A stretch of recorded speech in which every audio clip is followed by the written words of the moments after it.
Welcome, everyone, to the latest episode of the Hall of Fame show. And I'm Kirk Buchner with Evan Nolan and Jasper in the background. That's Jasper, the friendly corgi. You can follow him on Jasper_ the friendly corgi. If he's going to make an announcement, I might as well plug his Instagram. Evan and I run NotInHallOfFame.com, the United States Athletic Hall of Fame, which we're going to be talking about a lot today. And actually, we'll just get right into it. And joining us today is Chris Mouradian. How you doing, Chris? I'm good. How are you guys doing tonight? Doing good. Excellent. And the reason that we've invited Chris aboard is last year we had about 11 voters for the nominations for the United States Athletics Hall of Fame. We've expanded that hopefully to about 20. So I just, I have votes in from new people that Chris doesn't necessarily know. I have a soccer coach who's won an NCAA championship. We have a general manager of a professional basketball team here in the United States. And we have a multi-time Emmy-winning play-by-play announcer from college basketball has actually joined our group as well. So I don't know if they want to be revealed, so I'm not going to reveal them by name, but we have at least those 3 votes are in. We have a whole bunch of other ones out. We'll see. I have a few WWE wrestlers I've sent stuff to. Yep. I've sent some internet media personalities. Sent one to the marketing director of a major sport. We actually have someone in the nominees list, so we'll see exactly who responds to us. But it's cool that we're expanding out and people are right. And I've got also the one from Ron that's been emailed to me, so I'm going to get that one sent out to you also. So fantastic. I guess with me, this will make 7 officially. Well, 6 because this, yeah. So I don't know who any of the votes are. I didn't want to know because I know that in just and I'm not revealing that today either. No. I also know though too, like sometimes like just because we're all part of also the other thing that we're doing, the Pro Football Hall of Fame revisited class. I always try to get my votes in first so that I'm not tainted because I'm the only one who sort of knows how it's going, how it is. Yeah, so, mine were the first in. So okay, yeah. So and just by the way, the way I feel about this, you and I feel differently, which is cool. You're gonna reveal your votes. I'll reveal what sports are in so people know I'm not changing, but I don't want to sway anything one way or another, seeing as I'm the guy tabulating votes. Right. So I will tell everyone what sports are in, how many women there are. One of the sports you're going to know right away because there's only one person it could possibly be, but I'm not going to name Tony Hawk. For skateboarding. Yeah. But everyone else, it is what it is. So. Yeah. So when I took this on, or first off, Evan, congrats on putting this all together, by the way.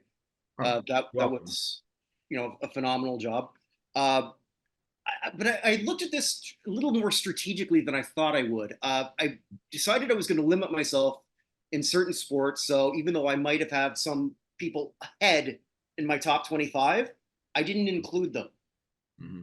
So, because I wanted to mix this up a little bit.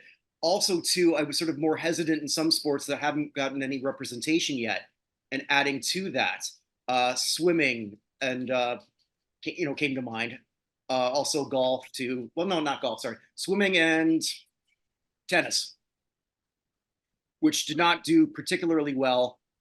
So I did have 2 tennis players, but I was holding back a little bit, and that did sort of affect the 25. So I don't know if I want to start with my. Should I just start with Chris? Do you want to go back and forth? Why don't we each do ours individually, and so that way we're not. Okay. All right, sounds good. I'll begin, I guess, and no shock here. First selection I did is the one that Evan gave away, and that's Tony Hawk. Seemed easy enough. I'm not an X Games or skateboard aficionado. I do know that you cannot sort of tell the history of that sport without Tony Hawk. Mm-hmm. He didn't necessarily put it on the map, but he took it to levels that nobody thought possible. Mm-hmm. So that was a real easy one for me. There's a few of these that were really easy, and some of these were not. My first 10 that I'll say were kind of, I'm sort of doing this in order that I kind of ranked them, although they switched over and over as I was doing this. My number 2 person is in weightlifting, John David. Sorry. Yeah, John Davis. Sorry. I don't know how I really missed him before. Undefeated for 14 years, competed at the heavyweight rank, and when you're the strongest man as a heavyweight, you're the strongest man, period. And was so for over a decade. Easy choice. I like people who mix it up a bit. So I've got Bullet Bob Hayes. So we know that a lot of football players could be great track stars, but very few of them actually were able to do that. Bob Hayes could. Pro Football Hall of Famer and an Olympic gold medalist in the 100 meter. Another relatively easy one. This one, I'm surprised I didn't sort of like we didn't have before. In tennis, I've got Helen Wills. Although I think you had that as Helen Willis, and I thought, like, when did Roxy Roker become an athlete? Oh, did I mistype it? It's Helen Wills. I apologize. Yeah. So I just thought, anytime that I get a chance to shout out the Jeffersons, I'm going to do it. Yeah, Helen Wills is a very interesting person. I think I told you when I was talking about this, putting the list together. Yeah. Like Ray Urey, when we looked at this list from last year, I'm like, who the hell is Ray Urey? I looked up, I'm like, oh yeah, I get why he's here. Helen Wills is the person, like, when I was going through this, I'm like, how did we miss Helen Wills last time? Yeah, well, not a household name, but my God, did she have a record? So yeah, 19 singles, Grand Slams, 9 doubles, 3 mixed, gold in 1924. She had a record of 91% winning record. That's insane. Pretty good. Yeah. So I went with her. In boxing, I took Willie Pep. Arguably I don't know if he's the greatest featherweight of all time, but he sure fought a hell of a lot. When you look at his record, like every 2 weeks at one point, he was having a fight. What was his overall record? 229, 11, and 1. 229. Yeah, I think Bert Sugar said he was the 3rd greatest boxer of all time on his list. Yeah, I saw that too, and I think Ring Magazine named him the best featherweight of all time. He's got to be there. Basketball, I've got again, these are kind of the order that I have. I went with Bob Cousy. 6 NBAs, 10 first team All NBAs. That actually, I think we'll talk a lot more about All NBAs next week, because that just came out as we were sort of like prepping for this, so I didn't really get a chance to take a really good look at that, and that'll be part of my elevator next week. But and we got enough this week. It makes sense to say. Right. Yeah. So I was just going to hold off on that. So I got Bob Cousy. By the way, Chris, sorry, Chris, you may have heard this before. My dad's next door neighbor in college for all 4 years. They had dorm rooms next to each other. I think I remember you mentioned that somewhere. Yeah. Yeah. Just to tell you how old my dad was. So my dad would be 96 this year. Cousy also turns 96 later, I think in August or September. So, yeah, and we honor him every November 1st. My father, that is. Yeah. Well, yes. Not Bob Cousy. Well, we could. I think you might be more into it than I would, but yes, we could do that. I think the best way to honor Bob Cousy these days is to dunk JJ Redick and. It's a man who does not respect Bob Cousy. He does not. But I, however, do. I only have the one. Do I have more than one swimmer? I can't remember, but it's I'll see it shortly. Johnny Weissmuller is my highest rated swimmer, 5 gold. And what tipped it over for me, and again, I love these multi-sports guys, bronze medal in water polo, which might be one of the hardest sports that just gets zero respect, except for, I think, in certain countries in Eastern Europe. Yeah, when you watch it in the Olympics, I'm always like, how is nobody drowning? Right? It's like water wrestling with a ball. Yeah, it's just absolutely insane. I have another basketball player. I went with Shaq. Sorry, Shannon Sharp. Although I think everything that Shannon said about Shaq was so true. If he actually had more of a work ethic, but he was still outstanding, giving it, let's just say, less than 100% most nights. But For football, I guess my second one, but pure football, I've selected Anthony Munoz. Oh, I think you. Sorry, my kid came downstairs. We're good. Oh, okay. Yep. So I went with him. Uh, One of the greatest offensive linemen ever, and so we don't really have anything represented like that in this. So I decided to go for No, him. he's the first offensive lineman who made the list. So I expect in years to come we'll see people like John Hanna and other folks along those lines. Actually, one of the people, Forrest Gregg, will be here. There are a lot of people. There are just only 125 spots. I couldn't justify putting on multiple offensive linemen. I figured we needed to start with the first one. So, although I said I was trying not to be too heavy-handed with tennis, Pete Sampras, I couldn't not put him on. Just too many titles. 14 Grand Slams. That was actually a no-brainer for me. Going down the list, I got Roy Jones Jr. One hell of a boxer, champion in 4 different weight classes, and the only middleweight champion, or even light heavyweight champion for that matter, to win a title at the heavyweight level, doing what nobody thought was possible. I still remember that one. Thought there's no way he's going to beat John Ruiz. He did. He did. Ronnie Lott is another one of my football selections.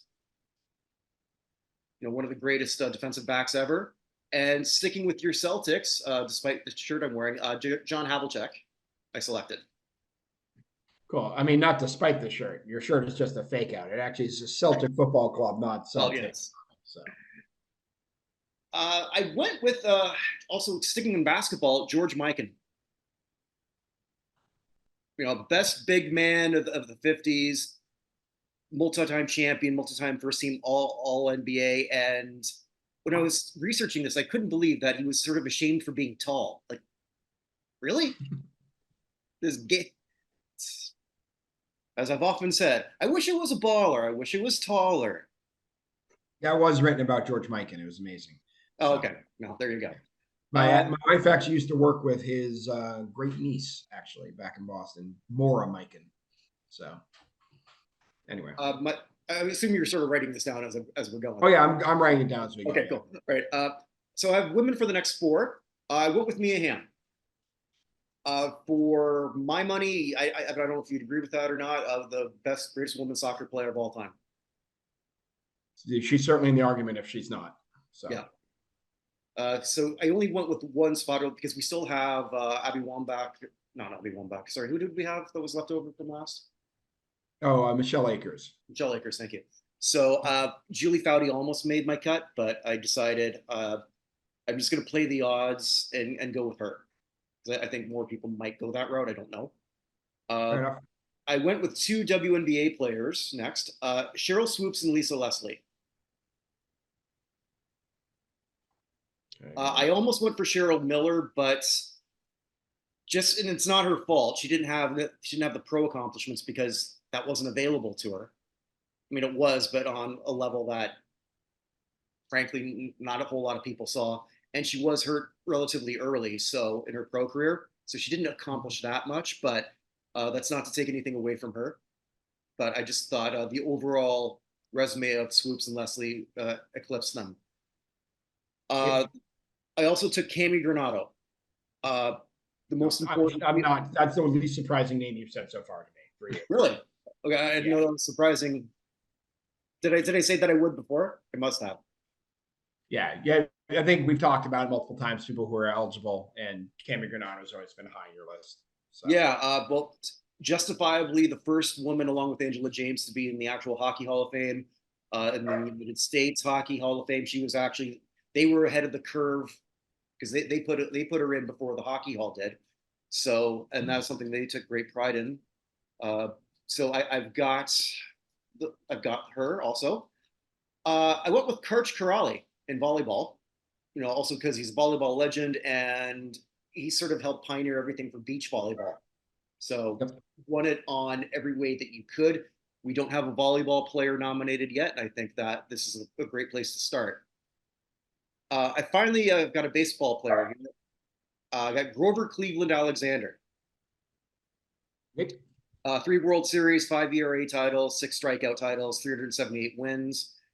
And I'll just do my next 2 baseball players that I have because I cut myself off at 3, which was not easy to do. Because Frank Robinson Well, once made the list, but I opted not to. My thought on baseball players, just by the way, is we had so many who got in already. I also was like, I can't have we're replacing baseball players with baseball players. So yeah, and we still have a lot left over too. So yeah, and people like Cal Ripken haven't even been nominated yet. So, right, and Derek Jeter comes next year. He's probably the biggest name eligible starting. I was pretty close to actually doing Cal Ripken as a write-in.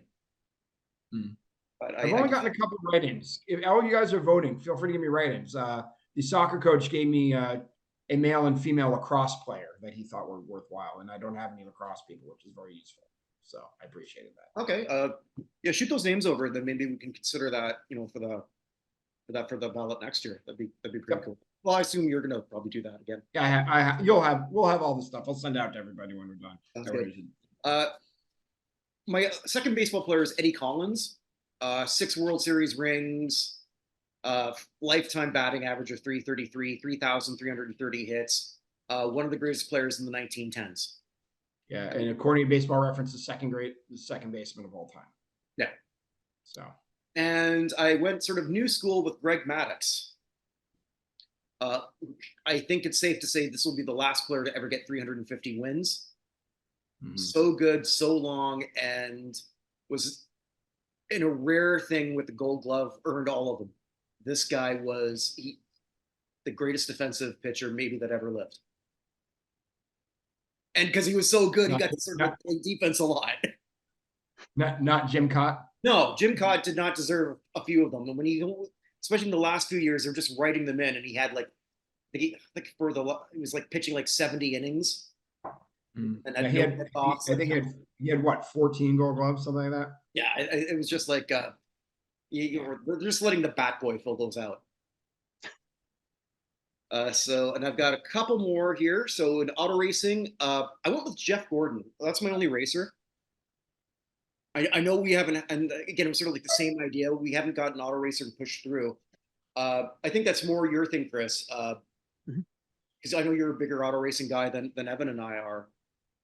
Correct me if I'm wrong. Jeff Gordon, the way I remember it, maybe I'm incorrect in this. For a hot minute, there was actually articles where they thought NASCAR could overtake the NHL, and then that would become the Big Four. And Jeff Gordon was the face of a lot of that. If I remember too, I think he's the only auto racer to ever host Saturday Night Live. Probably right on that. It was a time when NASCAR was just on fire with the fans there. It had really just taken off. It just grabbed America, and it was probably in some areas more popular than a lot of the big four in some areas. And yeah, you're right. Jeff Gordon was definitely the face of NASCAR for a good decade plus there. Hey, Kirk, before we keep going, I apologize. My dog is freaking out. Let me just go take care of him. So give me 1 second. I'll be right back. Of course. Talk amongst yourselves for a second before you reveal another vote. So only have a few left. Two left. Back with boxing, I went with, George Foreman's called the ageless legend, but he's got nothing on Bernard Hopkins. Hopkins, again, multi-time, he was god of the middleweights, and he was a champion, a legitimate world champion at the age of 49. That doesn't happen. It shouldn't happen. It happened. And my final one is I've got an archer. I went with Darrell Pace.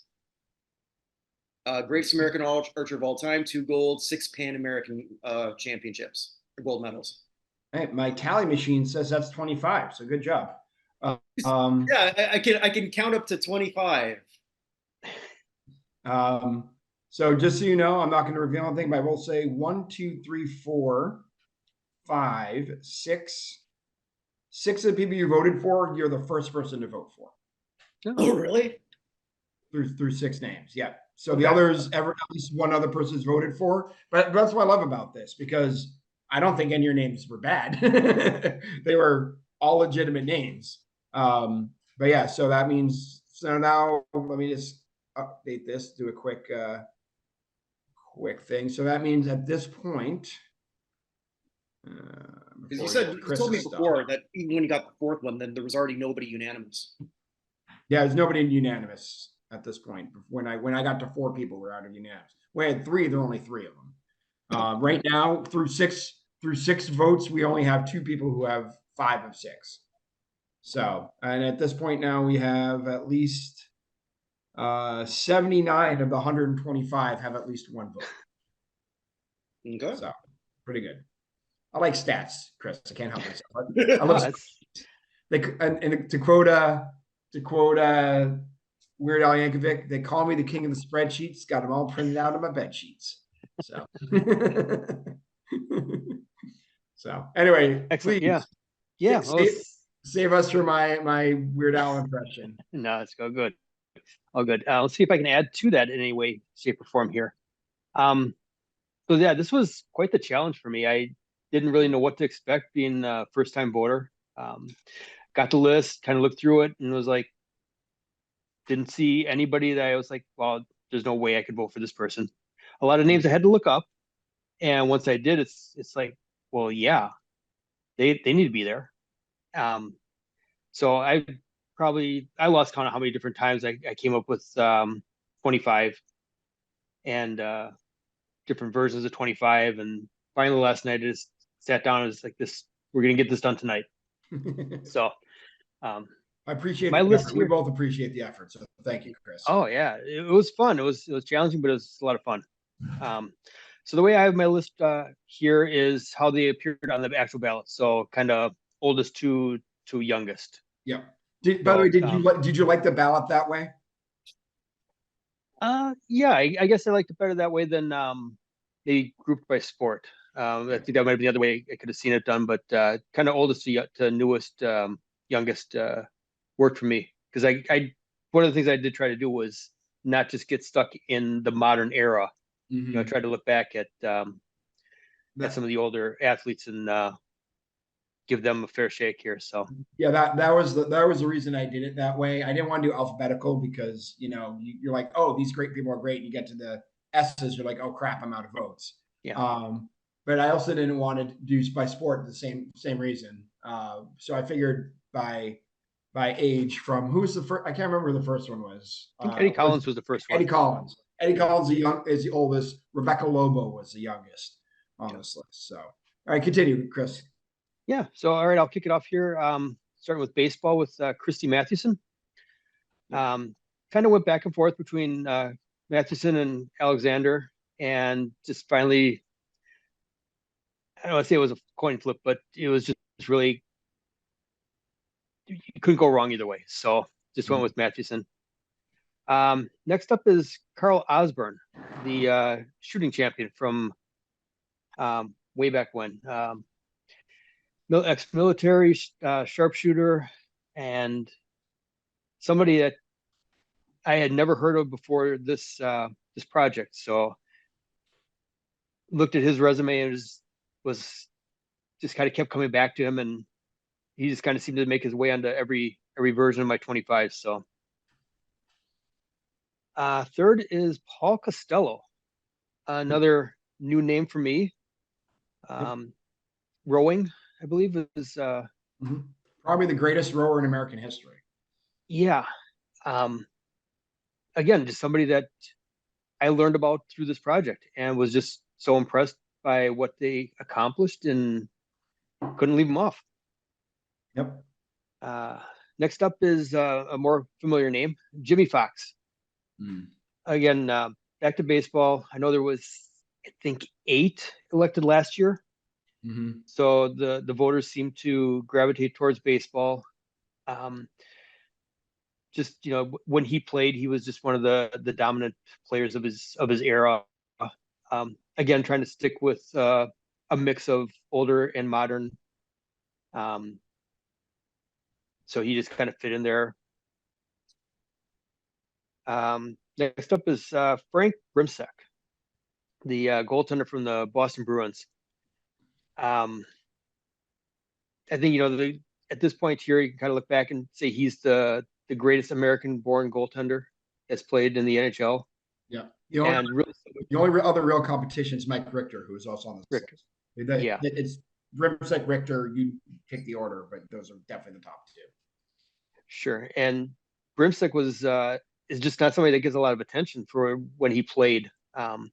He got overshadowed with some of the other goaltenders at the time, but definitely worthy in this category here. John Davis, the weightlifter. I did select him as well, like Kirk did. Yeah, just somebody that just dominates the sport as much as he did. Just felt like I had to have him on this list here. Back to baseball with Warren Spahn. A little bit of history here with being from southeast Wisconsin, Milwaukee area. So the legend of Warren Spahn and the Milwaukee Braves. You learn as a kid. So spawn insane and pray for rain, right? For rain. Yep. My dad taught me that. And just one of the greatest left-handed pitchers of all time. Yep. First basketball, I went with George Mikan as well. Just another dominant big man, which was the way the game was played back then. You didn't have the 3-point line, so you made the short shots. You got into the big guys, and he was just a dominant name from that era that I felt was well deserving here. And then staying with basketball, I ended with Bob Cousy. Like Kirk said, just all the championships, the legend of Boston. He edged out John Havlicek. I kind of decided I was going with one of those two, and ended up with Bob Cousy. First lady here tonight, Maureen Connolly. Mm-hmm. Unfortunately, she lost a health battle and didn't really get to dominate as much as she could have. She could have been one of the greatest of all time. Mm-hmm. And she was what, like 31, 32 when she died, something like that? I was just like 29 stuck in my mind, but that just could be something else. But yeah, I was 29, 30, 31, somewhere in that range. Yeah. And what she had accomplished up to that point was just amazing. So auto racing, I have a couple of auto racing. First one is Al Unser Sr. Mm-hmm. And I know we have AJ Foyt and Mario Andretti representing IndyCar as holdovers from last year. But you win 4 Indy 500s. You need to be on that list, in my opinion. So I just couldn't pass up Al Sr. I think Unser was only one vote short of being on the ballot last year anyway. So he was already really, really close. He just didn't quite make it. Yeah. One of those Penske wins at the end there to kind of as a fill-in driver to get his 4th win was kind of a special story there. Football. We got I went with Gale Sayers. I know there's a lot of choices. Being a Packer fan, the Bears being the natural rivalry, I've always just had a soft spot for Gale Sayers and what he did on the football field. So seeing his name on there, it was kind of an easy choice for me. Yep. And then I went with a little back to baseball here with Johnny Bench, who may be the greatest catcher of all time. Mm-hmm. You obviously remember the Big Red Machine, power hitting catcher back when they played nearly all 160 games, 162 games a year. Don't think you can go wrong with having Johnny Bench on any ballot here. Mm-hmm. Yeah. All right, my first boxer, George Foreman. And there were so many right choices here. And the reason I went with Foreman was because he came back and did it again. He did it the first time, and then he came back and did it a second time after being retired. And that's just not something that I could overlook. So he made my list here. Next up is John Force from NHRA. Right, drag race. Yeah. So he's just the owner of the name in drag racing. Daughter Courtney carried on the legacy there, being a top racer there. The number of times he's won or his team has won just stood out. And to bring somebody in from a different racing discipline too, I thought was kind of important here. So went with John Force there. And I also went with archer Daryl Pace. Again, when you're considered the greatest American archer of all time, that you, in my opinion, belong on this ballot. So he was rather easy for me to pick as well. Yeah, he also just missed last year too. He was on that list of people, end up one vote short of being our original ballot. So excellent. Yeah, another name that I did not know before going through this project. So glad I got to participate and learn about his story. Anthony Munoz, again, the top offensive tackle probably of all time. Just again, he was probably like my third choice when I started filling out the ballot as far as going through and picking. So he was on there from early on. Tony Gwynn, my next choice, more modern baseball player. Just you look at some of his accomplishments as far as the number of times he struck out in a season compared to what the modern baseball players are doing today. Mm-hmm. And it's just the guy was just automatic at the plate. He was going to put the ball in play, and unfortunately, he passed way too young. But getting to see him play was definitely worth the price of admission. I also came in with Karch Kiraly. Again, I thought adding a different sport here, getting some representation in the world of volleyball was important. You think of volleyball, I think that's one of the first names that maybe one of the only names I could pull out if somebody were to ask me. So felt he was quite deserving. Mm-hmm. I mean, I think the next volleyball players, unless somebody can tell me more about volleyball, that I think of are the beach volleyball 2x2s that we've seen over the last decade or so, or I guess 20 years. Misty May Trainer and I can think of her name, her partner. I want to say Jenny Walsh, but I don't think that's it. Yeah, that's not it. I think Carrie Walsh. Carrie Walsh. Okay. Hey, we got there together. Thank you, Chris. All right. Next up, Jean Driscoll, wheelchair athlete. Yeah, I was the only person to vote for her on my original 100 last year, so I'm glad to see her getting votes.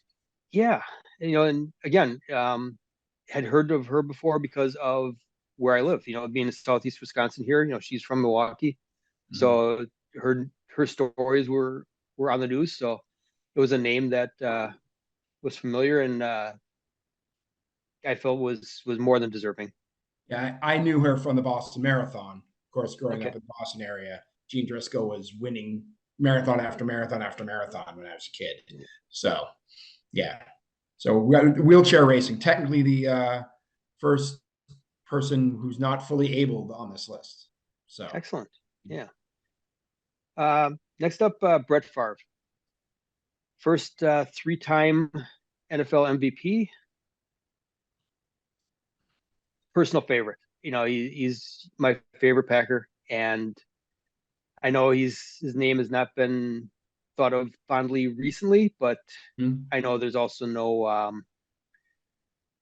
clauses in this voting here. So what he did on the field merited his inclusion, in my opinion. Fair enough. All right, and then Cammie Granado, again, probably the first greatest American hockey player, a female hockey player.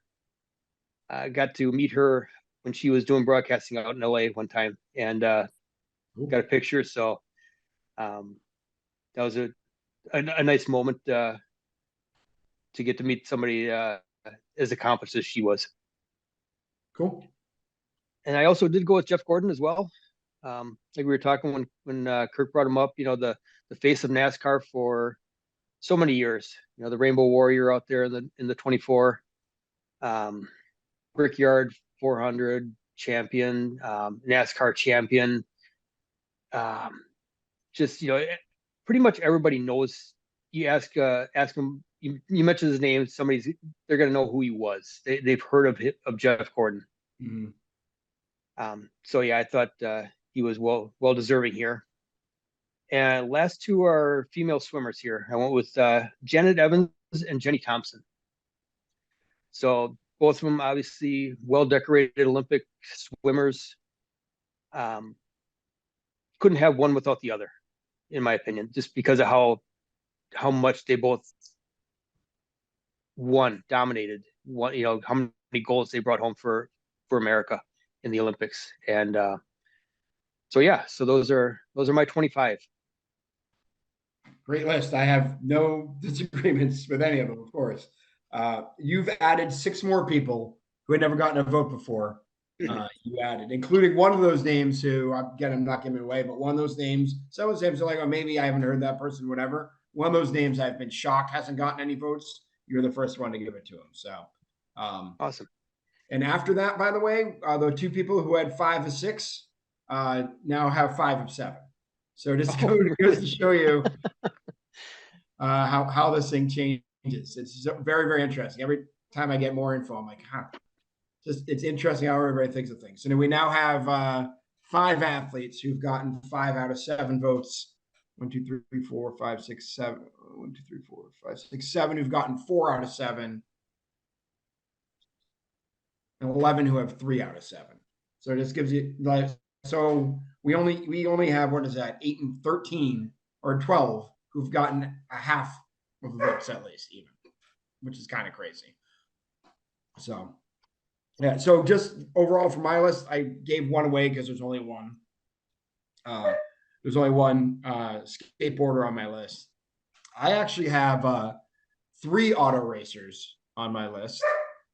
4 baseball players, 2 basketball players, 2 boxers, 1 figure skater, 2 football players, 2 golfers, 1 skateboarder, 1 soccer player, 2 swimmers, 3 tennis players, 1 person from track, and 1 person from wrestling on my list. So that's who I have. And the next 5, because I the way I do this all the time is I start with the big list and I cut from 125 to 100, and I cut from 100 to 75, and 75 to 50, then 50 to 40, 40 to 30, 30 to 25. So my next one's at a diver, a golfer, a baseball player, a skier, and a swimmer are the next 5 off my list. So yeah, it was very, very interesting going through this and seeing where I came out on everything. It's interesting to see where other people come down on everything. It's that's the best thing. Like we joke, the America's greatest bar debate, right? This is the greatest bar debate of all time. Who's the best athlete ever? Who's the greatest athlete ever? And if you're going across sports, it's one thing to do. Like the whole thing that's going on the internet right now that I don't understand, particularly on Twitter, is like LeBron James fans trying to discredit Michael Jordan. There's a whole bunch of that on Twitter for some reason going on. I don't know why. I don't care really, but it's very, very strange. But it's easy to do that within sports, right? But like, who is better? This is one I was going to do last year, and then with one friend of mine who unfortunately we ran out of time and his video stuff didn't work. We're going to do Larry Bird against Walter Payton. Who is a better athlete between Larry Bird and Walter Payton? I was going to take Bird. He's from Chicago. He was going to take Payton. Bird made it. Payton just missed last year. Big football players did not do well last year on our list. I think we only had 2. We only had 1, right? 2. No, we had 2. It was Montana, and because Montana was the last person to get in. Yeah, Montana was 25th. Who was first? I have a whole thing here. I could just probably check that. Jim Brown. Jim Brown, yeah. Jim Brown. Yeah, so Jim Brown and Montana are the only 2 to get in last year. But like just that debate, like who's better between Larry Bird and and Walter Payton, that's a very, very difficult argument, in my opinion.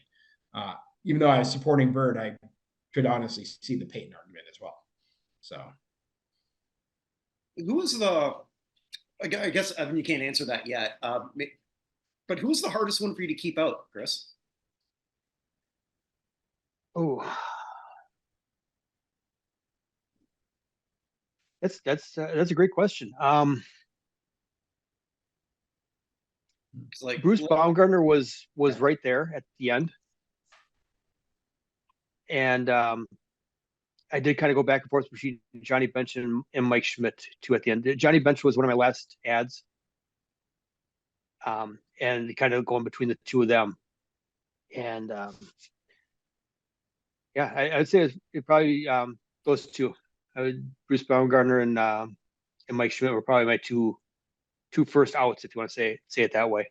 yeah. So I'll tell you mine because I don't think it makes a difference. But I will say someone who would be here if there weren't already multiple people in their sport for me was Dan Jansen.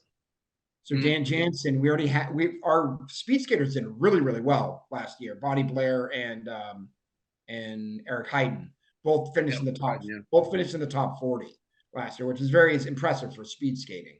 But Dan Jansen, someone else I would have considered, except for the fact, do I really need a third speed skater on the list? So he's actually not one of my final 5 cuts. He's actually was my cut from 50 to 40 because I was looking at my votes versus the no, I'm sorry, it was my cut from 40 to 30 because I was looking at my list and what we had. And as we got towards the end, I'm like, all right, I got too many swimmers here. I got too many baseball players. I got too many whatever.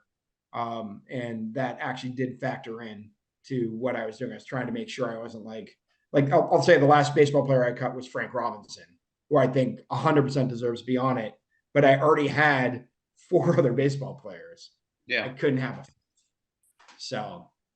Yeah, same. Frank Robinson was my last cut, but my hardest one is because he's my favorite player ever is Tony Gwynn. Yeah. So, but I'm just crunching numbers, and then I mentally kept myself at 3. If I went from here, Gwynn's my number 1 guy. I love Tony Gwynn. He was like, I just love those singles hitters, the work ethic. The guy was studying tape before he was doing that on Betamax, which is crazy. Mm-hmm. Yeah, when I did my first pass through the list, Tony Gwynn was one of the first ones I selected, and he kept making it through. Yeah. So, and like I said, this list, it was very hard. I voted out early people who I really, really like. I have one person in my final 25 I definitely wouldn't want to hang out with, but I couldn't keep him off the list at the same time. You know what I mean? Yeah, Kurt Schilling nominated? I don't remember that. He was not. Kurt Schilling is not the person I was talking about. He's not old enough yet. Yeah.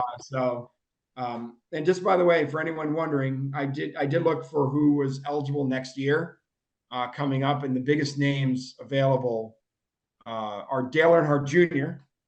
is going to be 50 this year, so he counts.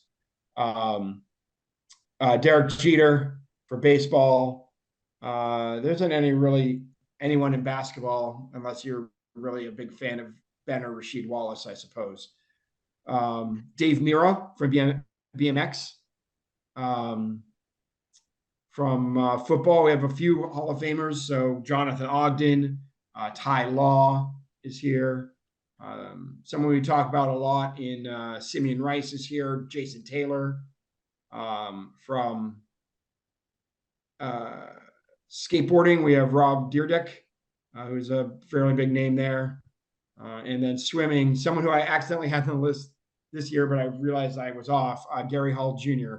was originally on this list before I realized I had his birthday wrong. So he had to get taken off the list at the last minute. So Gary Hall Jr. is here. And actually, Maurice Green is also eligible next year, who is the fastest man in the world for a little bit there. So those are the main people coming next year. So it's not going to get any easier, but they're only going to be 1 year at a time as opposed to the 3 years we had this year, which was a lot of people coming on. So, yeah. Okay. So I guess we should look at just another Ring of Honor related news. The Cincinnati Bengals have put out And again, I wish they would have started this way earlier, but they've got the nominees for their Ring of Honor that you can vote on now. So I'm just going to go through the nominees really quick, and I'll tell you who I voted for because I already cast my vote. So we have place kicker Jim Breach, running back James Brooks, wide receiver Chris Collinsworth, running back Corey Dillon, safety David Fulcher, nose tackle Tim Crumry, offensive guard Dave Lapham. Hope I'm pronouncing that right. I don't really remember him too much because it was slightly before my time. Offensive guard Max Montoya, tight end Bob Trumpy, linebacker Reggie Williams. I voted for Corey Dillon. Clock killing Corey Dillon. I'm sorry? It's a clock killing Corey Dillon. Yep, there you go. So yeah, he got my vote. Actually, I only voted for the one. Yeah, I mean, given that list, would you be shocked for someone other than Dillon, Chris? No, not really. I mean, he was the first and most obvious name to me. The other one that kind of stood out was Max Montoya, just from the era where I grew up and watching football and stuff like that. Remember him from his football cards back in the day. I mean, and Bob Trumpy and Chris Collinsworth could be a great team in the booth. I honestly feel like that's more what they're remembered for on that list. But I mean, it's really weird because as a Patriots fan, Corey Dillon, when it came to us, I remember playing Madden for years, and like what the Chicago Bears are to quarterbacks, the New England Patriots are to running backs. Like our top running back yards gainer of all time is still Sam Van Cunningham, as in Randall Cunningham's older brother, who's got just over 5,400 career yards, which I think would be 17th for the Packers. I mean, like I don't even know. But when I'd play Madden back in 99, 2000, 2001, for some reason, Corey Dillon was always available. And so as a Patriots fan, the first trade you would always make is for Corey Dillon on your team. So you had an actual running back. And then all of a sudden he got traded to my team. And I was very confused. It was like Madden came to life. Sounds like a bad Black Mirror.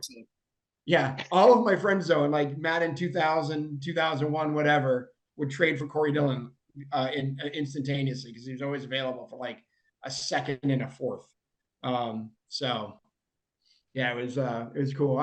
Dillon's the guy who I'd pick on that too if I'm only picking one. And I think Max Montoya is a pretty good second choice there. So although I'll give everyone here something to think about with Chris Collinsworth, and you'll never see him again the same way again. YouTube Chris Collinsworth and I Like Young Girls. I don't need to do that. I think I understand what's going on. Yeah, it's even weirder than you imagine. I'm good.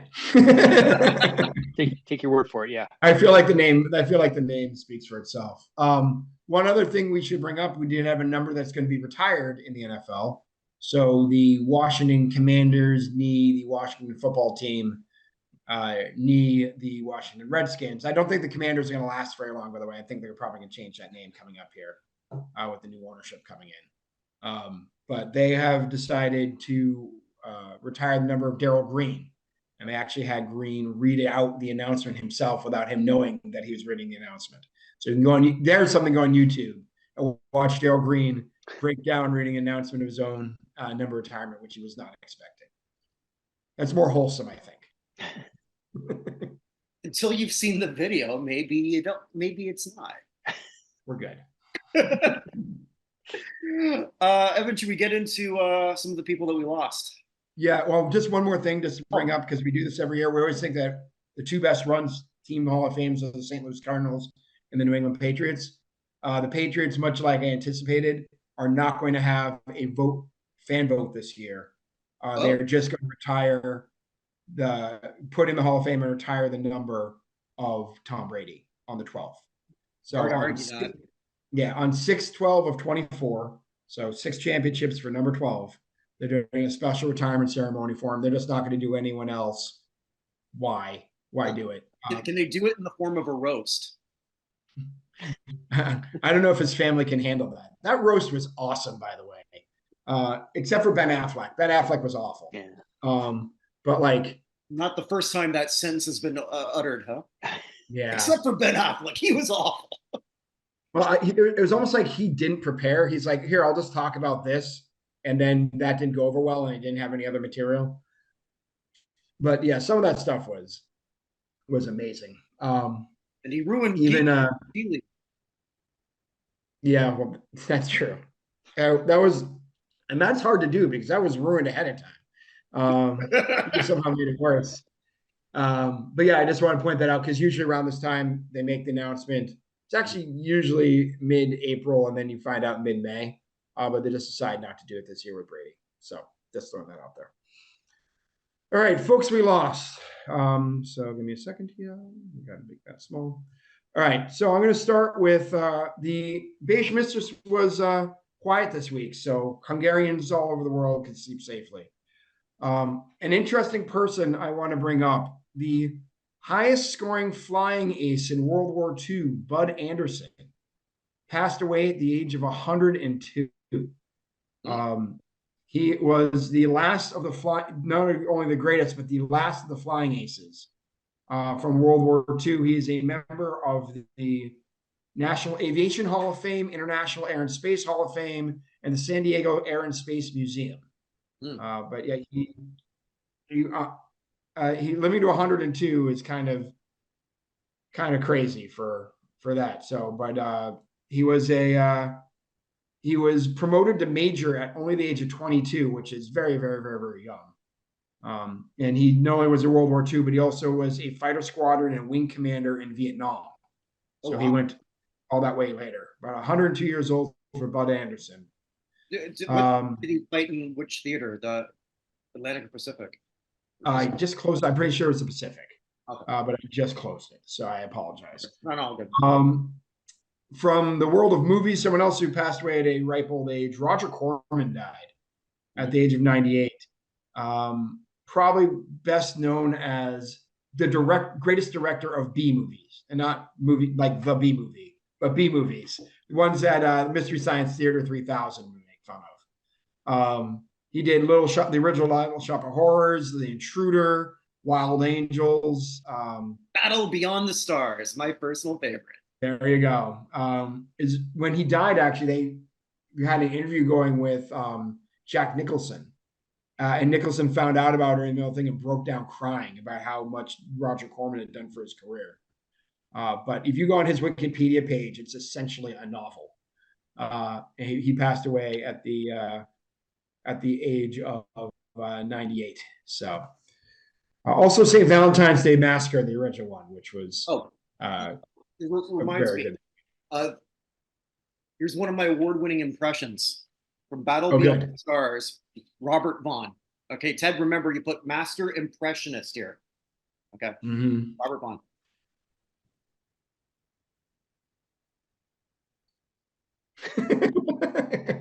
That's going to go very well on the podcast.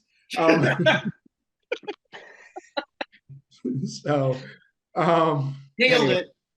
Very good. He's his impression, that one, and Wayne Gretzky, and there was another one, I can't remember there. But no, let's talk about what was that? Gordon Lightfoot singing Rihanna. Yeah, that one. Gordon Lightfoot singing Rihanna. That was the other one. That's correct.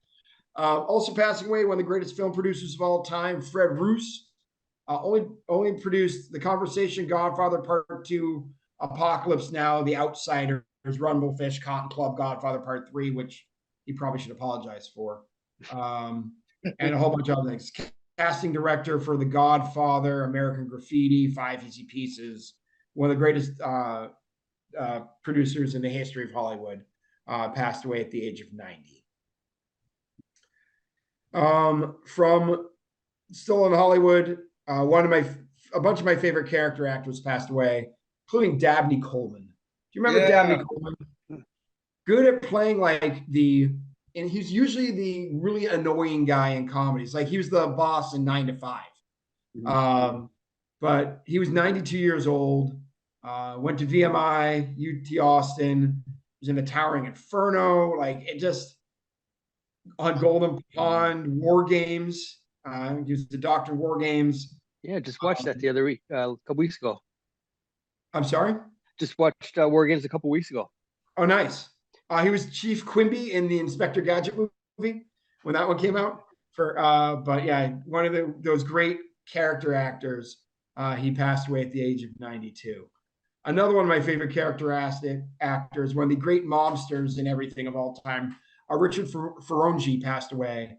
I probably best remembered, he was Tony Darvo in Midnight Run, Peter Amadesso in Carlito's Way.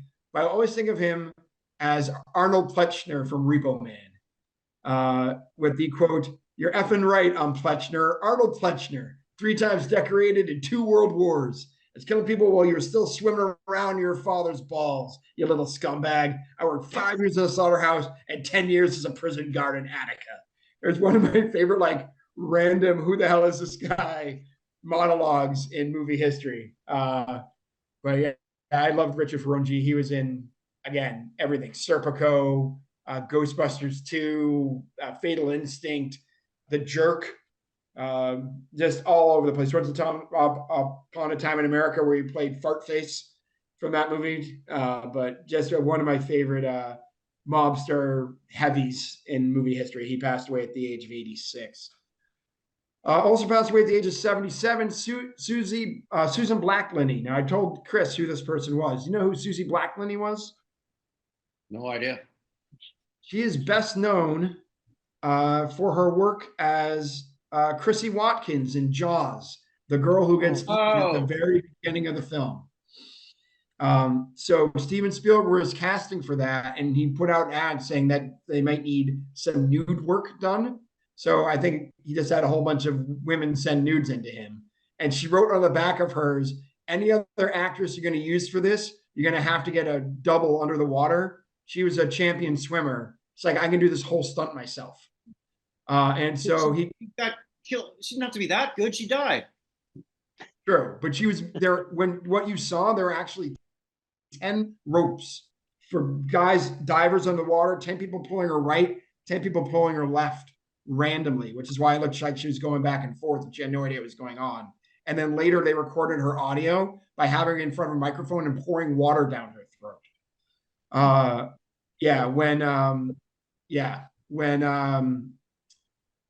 What's his name from Jaws? Why can't I think of his name? The doctor in Jaws. Richard Dreyfuss. When Richard Dreyfuss walked in and what she was doing, he's like, "How the hell are you doing this? This is the most terrifying thing I've ever seen on a set." After that, by the way, she was an animal wrangler, and she handled animals for a lot of movies going forward. So, but she passed away at the age of 77. All right. Moving on from there. Hall of Fame coach for the Michigan Michigan swimming and diving team, who led the U.S. Olympic swim teams in 88, 92, 96, 2000, 2000, and 2004. As a special assistant in 2008, 2012. John Urbanchik passed away at the age of 85. No, 87. I apologize. I can't do math. He was Hungarian born. So does that count as a Was a beige mistress? beige mistress? He did most of his work for America. Well, I mean, did she have a passport? I don't know. I don't know enough about her. No, So- you know, she hides in the darkness, or actually in That's pale white if she's beige. Yeah. So, anyway, but one of the greatest swimming coaches, probably as we're looking at our coaches list, that's a name you should look at, John Urbanchik, as somebody who we'd be looking going forward. Maybe the greatest swimming coach in U.S.'s history. From the world of music, we lost David Sanborn, a 6-time Grammy-winning saxophone player, probably best known with his work on The Young Americans by David Bowie. It's probably the work you know him best from. He passed away at the age of 78. John Hawken, a keyboard player, best known for his work with Nashville Teens, Renaissance, and Straubs. Also, one time a member of Spooky Tooth, among others. He passed away at the age of 84. We also lost the original bassist of Train, Charlie Collin, passed away at the age of 58. He was thrown out of the band back in 2002 because of drug use. There was an emotional thing about that. He ended up passing away. He was house sitting for a friend in Brussels, Belgium, took a shower, slipped, hit his head on the bar, and they found him when they got back from their 5-day trip. He'd been in there for a while. Not the way to go, but he was 58 years old. We also lost 3 drummers. It's a very bad week for drummers. First of whom was John Wysocki, the original drummer of the band Stained, Massachusetts band, probably best known for their song Fade, Price to Pay, and it's been a while. Probably it's been a while more than anything. So he was a drummer on Train and Stained. Yeah, Train and Stained. Yeah, but he passed away at the age of 53. He had some. What to say? I apologize. I had it and I moved it. His liver, issues in his liver that required him to be under the care of medical professionals. That's what it said. So, more famous drummers who passed away. John Barbata, best known as the original drummer for the Turtles. So he was played on their biggest hits. She'd rather be with me and Happy Together. Also played with Crosby, Stills, Nash and Young, Jefferson Airplane, and Jefferson Starship. Also he said he played on over 60 other albums with not being credited. He passed away at the age of 79.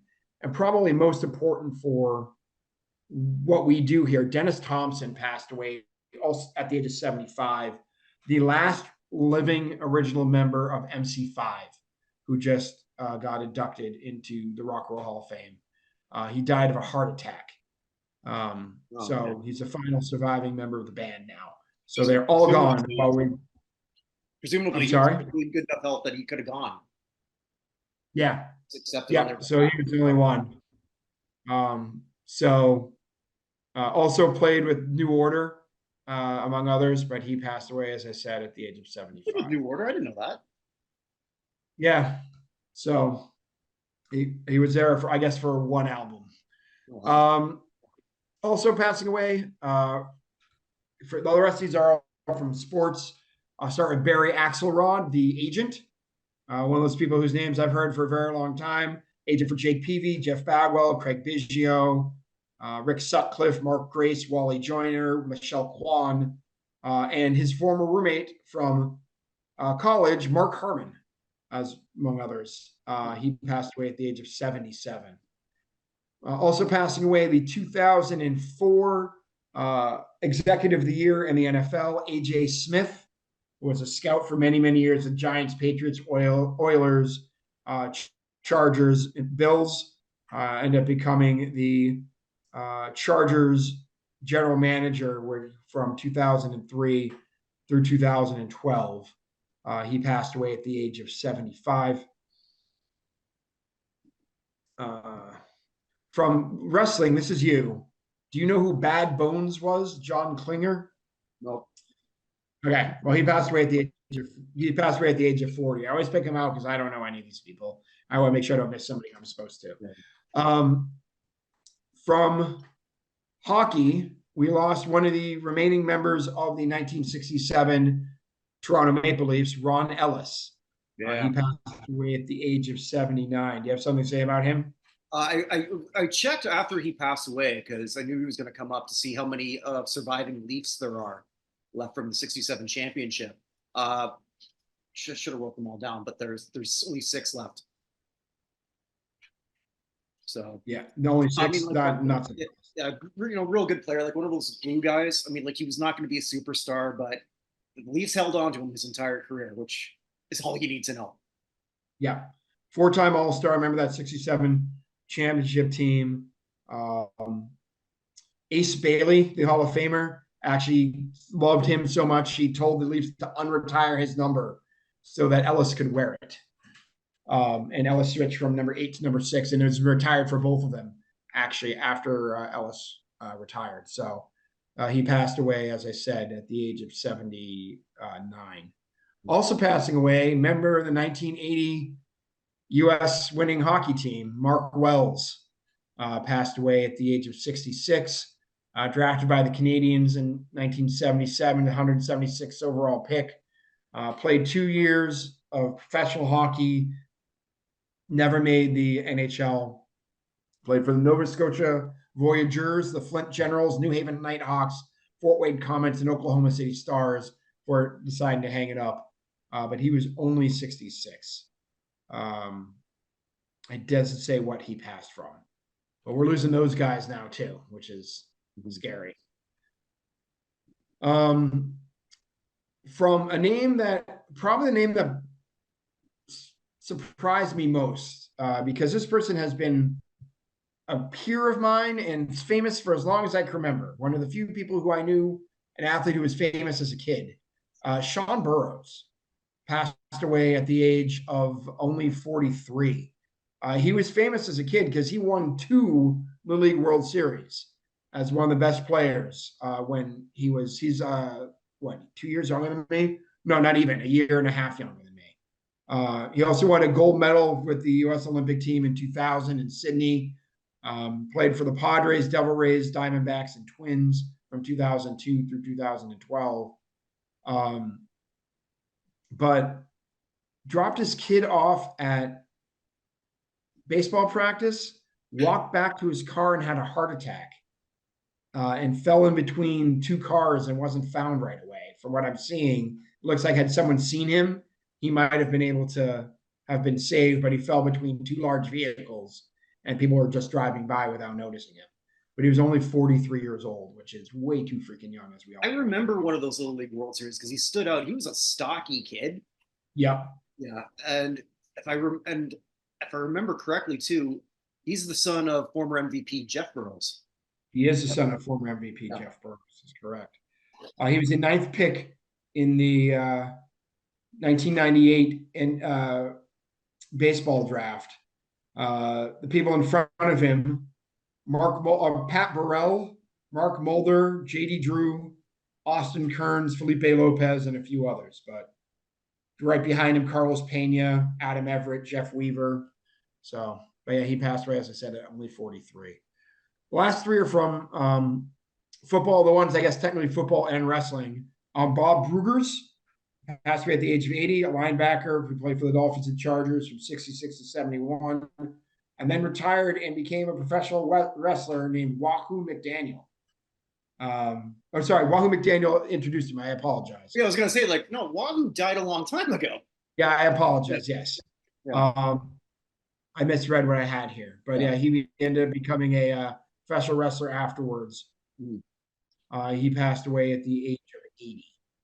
And then the last 2 names are ones we got to spend some time on. First one is Jimmy Johnson, and not the coach Jimmy Johnson, but the cornerback Jimmy Johnson.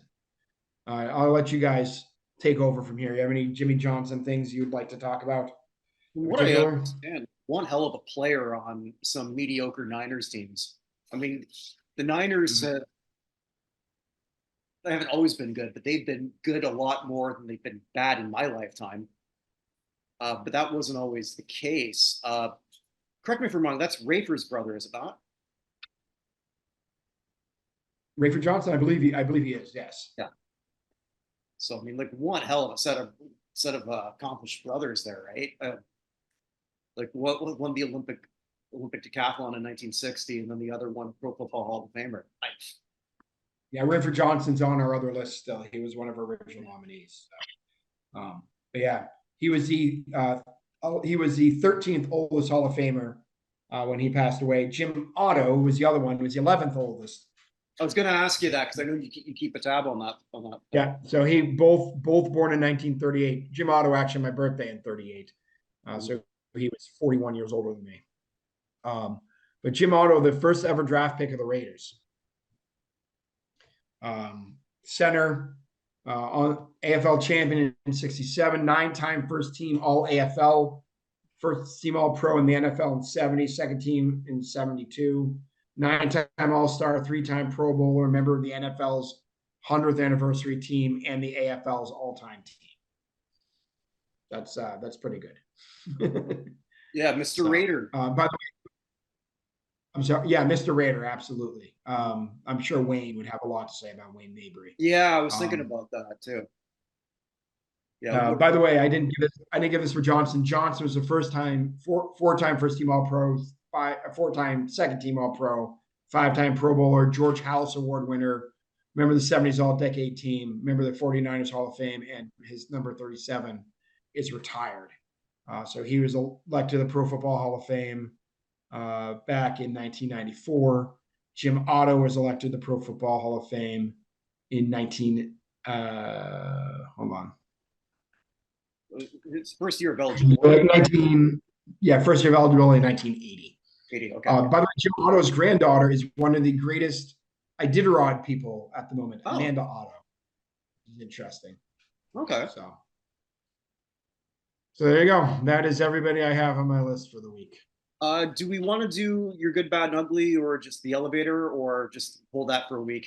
Let's just hold that for another week. We've gone through a lot this week. Yeah, I think we're gonna have some stuff to talk about with basketball anyway. I mean, my Celtics are just playing perfectly every game and not having causing me any heart palpitations at all, which is nice. But yeah, there's some stuff I'd like to talk about, good, bad, and ugly. I have some questions for NHL officiating, among others. But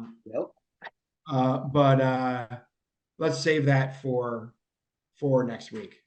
By the way, have you voted for what you think the Utah hockey team should be? I gotta go with the Yeti.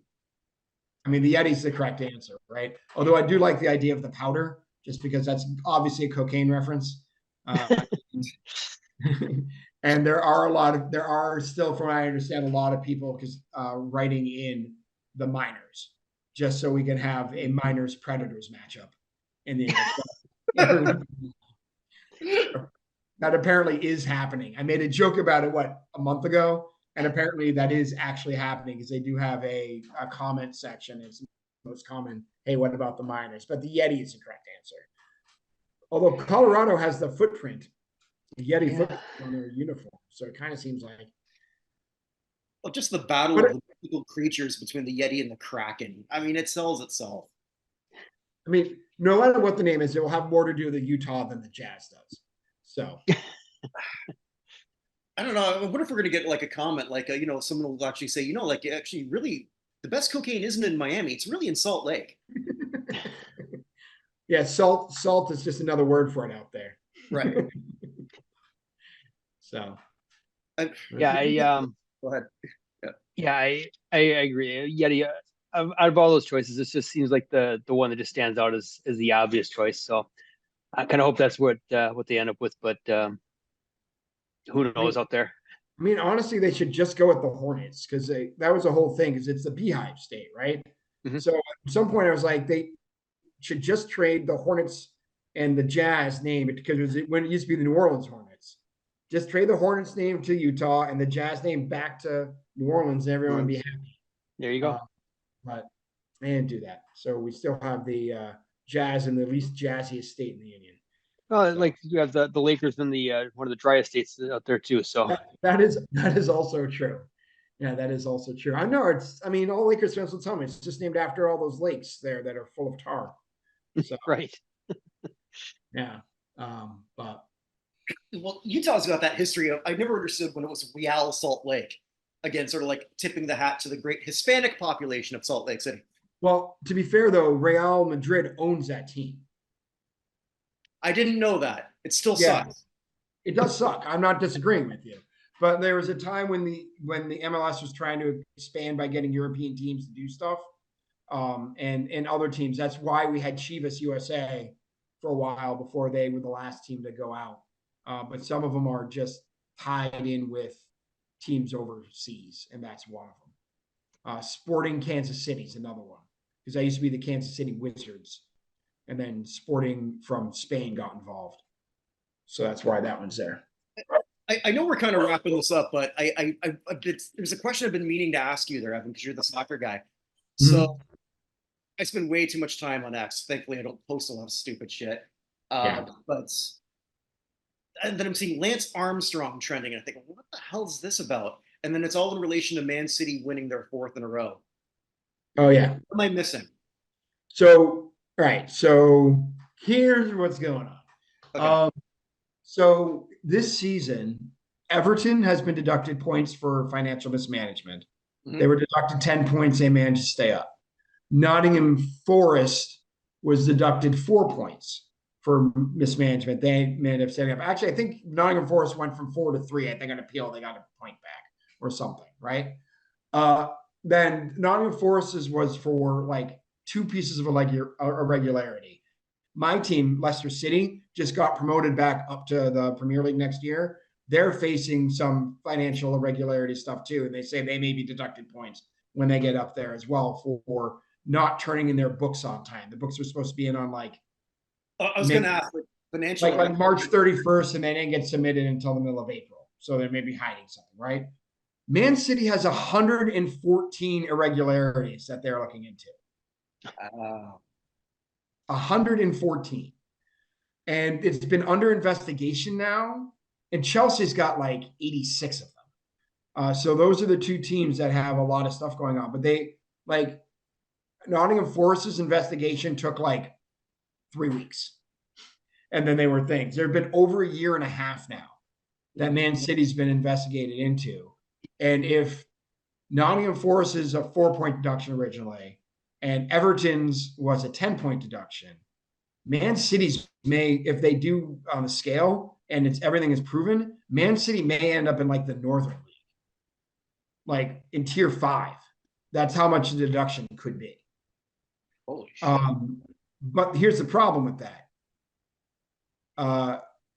Everton and Nottingham Forest don't have the economic clout that Man City does. Leicester City does, to a certain extent, have that clout. They have a lot more money than you would think.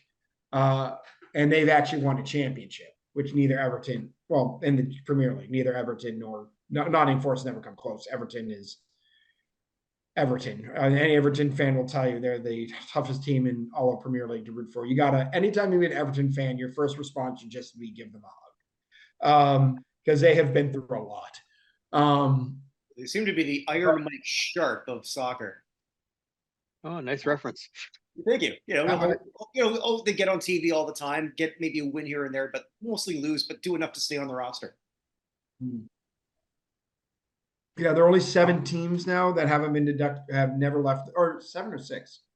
7 teams have never left the Premier League. Man City is not one of them. But yeah, they are facing multiple penalties. So that's why it's looking at. They're really thinking every championship since 2010-11 is questionable because of the way they loosened up the rules for paying players in England. Mm-hmm. So that includes Leicester Cities and includes several Man Cities, includes a couple of Chelseas, includes several Man Uniteds, includes all of Man Cities. So there, if you'll see a lot of people circle like legitimate championships, illegitimate championships, even though that includes Leicester, whose salary structure is like less than half of everybody else's in 2015, which is when I fell in love with them. So yeah, that's why that's going on. And by the way, Lance Armstrong has not appeared on our ballot as of yet, because I'm not. We can have a debate about that for next year. Right now, the committee who's putting everything out is me, trying to have the fairest thing. The 2 people who probably could be there but aren't, because we have Pete Rose. We have already on the ballot. I have no problem with putting Shoeless Joe Jackson on there. He's just wasn't quite good enough yet to make the ballot. He'll probably be there next couple of years. But Lance Armstrong isn't there, and O.J. Simpson isn't there. So if people tell me I'm completely wrong about this, I'll put him on. But I can see OJ legitimately being, well, because like everything that OJ did wasn't negated. True. Everything Barry Bonds did wasn't negated. Roger Clemens. And Bonds is on our list. Clemens is one of the nominees this time. Yeah. So it's we're that with Lance. I mean, everything was completely overturned. And he was an asshole about it. Also true. Yeah. Yes. A pokey will never end up on our list here. I don't think it's. You never know. Maybe some people watch this and haven't voted yet, and the write-ins will just overflow it. And if That's true. it is, that's what it is. Yeah, Apohi, by the way, Chris, is a member of a former member of the Brewers, Ryan Braun, who I refer to as the anthropomorphic pile of human excrement. Apohi. I'll second that. Yeah, I just his whole.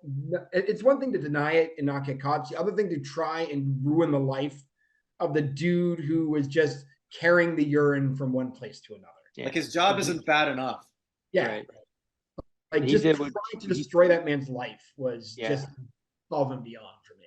So didn't he say that he's anti-Semitic too? That I don't remember. No. Okay. But then to not only kind of get a freebie on that one, but then to come back and get popped later. You don't learn your lesson. What an idiot. Yeah. So Ryan Braun is if people say who's my least favorite athlete, and I really personally dig, he never did anything to my team, but he's on my least favorite athlete list with people who I just generally did stuff to my team where I don't like. My least favorite athletes, by the way, of all time, Bill Romanowski, Heinz Ward, and Ulf Samuelson. Oof, yeah. Yeah, those three. Yeah. I didn't know about Ulf. Oh, he ruined Cam Neely's career. Okay. He just outright destroyed Cam Neely's career. So a few careers there. I mean, for me, it's like the '94 Rangers, 2011 Bruins, things like that. I get it. Oh yeah. So condolences. Sam Bennett is fast moving up that list too of the Panthers. Sam Bennett is not my favorite either. So I was gonna say condolences to Chris. He's a big Canucks fan. I'm at least Vancouver, if they lose the Stanley Cup, won't embarrass the country again. Yeah, they kind of got that reputation there, the fans, but they weren't supposed to be this far, and to have your third string goaltender kind of carry you through against very potent Edmonton offense there. Pretty impressive. The team's going to be very different next year with all the unrestricted free agents that they have coming up, and the situation with Besser too. That finding the blood clots in his leg there, and fortunately they found him there, and they didn't get somewhere else before they could treat him. He was never the know. second player with blood clots this year, right? I think he was. I can't remember who the other one was, but I'm pretty sure he was the second player. There is another player, and I'm blanking on it now too. But to have him have to drop out right before Game 7, kind of tough. But no, if you were going to do the good, bad, and the ugly, my ugly was going to be Elias Pettersson this year because he just disappeared there for him when they needed him the most in the playoffs there, I think. So, but yeah, it was a fun run. Can't even look forward to the draft now because they traded away nearly all their picks. And Bruins are in the exact same spot. They have our first, second, fourth, or fifth pick this year. For everything. So, and the Bruins team had a goalie who was ready to win the Stanley Cup, but we got outshot in the game that Sam Bennett pushed Charlie Coyle onto Jeremy Swayman. They're like, that's not goalie interference. Pushing a 210-pound player onto his goaltender, not goalie interference, just in case you're wondering, Kirk.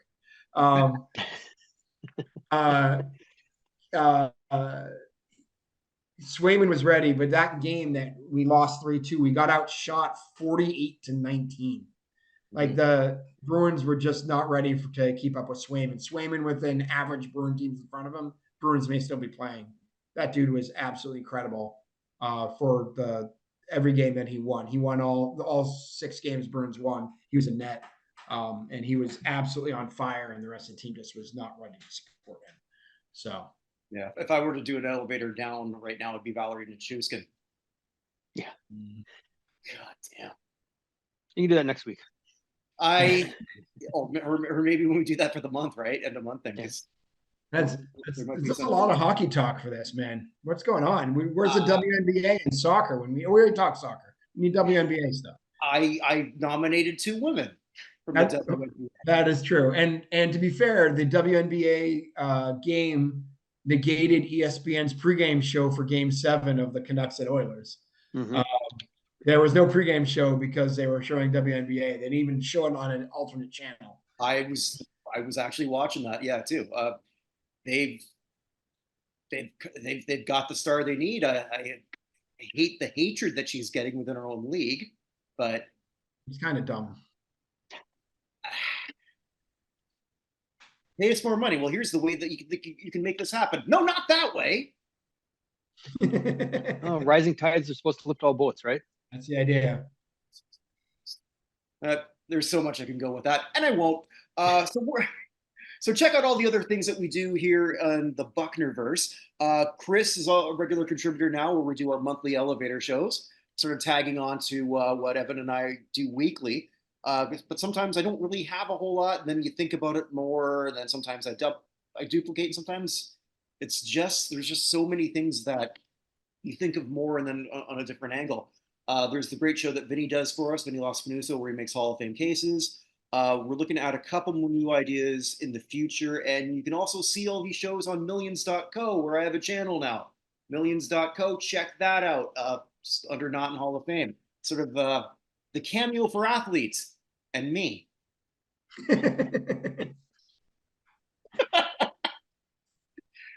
Yeah, one of these things is not like the other. One of these things just doesn't belong. Make it belong. There you go. There you go. Make it belong. That should be your motto, Kirk. Maybe that could be sort of like our new motto. If someone hasn't trademarked that already. Evan, you're the lawyer. Honestly, no, that should be Vinny's motto. Because he wants everybody in every Hall of Fame. So